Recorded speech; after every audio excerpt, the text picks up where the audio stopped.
ಸಸಿ ನೆಡಲು ತೆರಳಿದ ಮಹಿಳೆಯರಿದ್ದ ಟ್ರ್ಯಾಕ್ಟರ್ ಪಲ್ಟಿ, 16 ಮಹಿಳೆಯರಿಗೆ ಗಾಯ.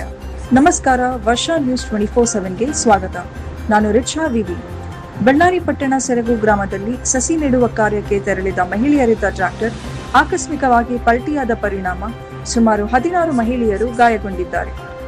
ಗಾಯಾಳುಗಳನ್ನು ತಕ್ಷಣವೇ ಬಳ್ಳಾರಿಯ ಟ್ರಾಮಾ ಕೇರ್ ಆಸ್ಪತ್ರೆಗೆ ದಾಖಲಿಸಲಾಗಿದ್ದು ಚಿಕಿತ್ಸೆ ನೀಡಲಾಗುತ್ತಿದೆ. ಕಂಪ್ಲಿ ವಿಧಾನಸಭಾ ಕ್ಷೇತ್ರದ ಶಾಸಕ ಜೆ.ಎನ್. ಗಣೇಶ್ ಅವರು ಆಸ್ಪತ್ರೆಯ ವೈದ್ಯಾಧಿಕಾರಿಗಳೊಂದಿಗೆ ಚರ್ಚಿಸಿ ಗಾಯಾಳುಗಳಿಗೆ ಉತ್ತಮ ಚಿಕಿತ್ಸೆ ನೀಡುವಂತೆ ಸೂಚಿಸಿದರು. ಇದೇ ವೇಳೆ ತಮ್ಮ ಆಪ್ತ ಸಹಾಯಕ ವಿರೂಪಾಕ್ಷಿ, ಕುರುಗೋಡು ಬ್ಲಾಕ್ ಅಧ್ಯಕ್ಷ ಚನ್ನಬಸವರಾಜ ಗೌಡ್ರು ಹಾಗೂ ಮೆಟ್ರಿ ಗಿರೀಶ್ ಅವರನ್ನು ಗಾಯಾಳುಗಳ ಆರೋಗ್ಯ ವಿಚಾರಿಸಿ ಅಗತ್ಯ ಆರ್ಥಿಕ ನೆರವು ಒದಗಿಸಲು ಸೂಚಿಸಿದ್ದಾರೆ.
ನಾಳೆ ಏನಾದರೂ ಆಗ್ಬೋದು ಸರ್, ನಾಡಿದ್ದೇನೆ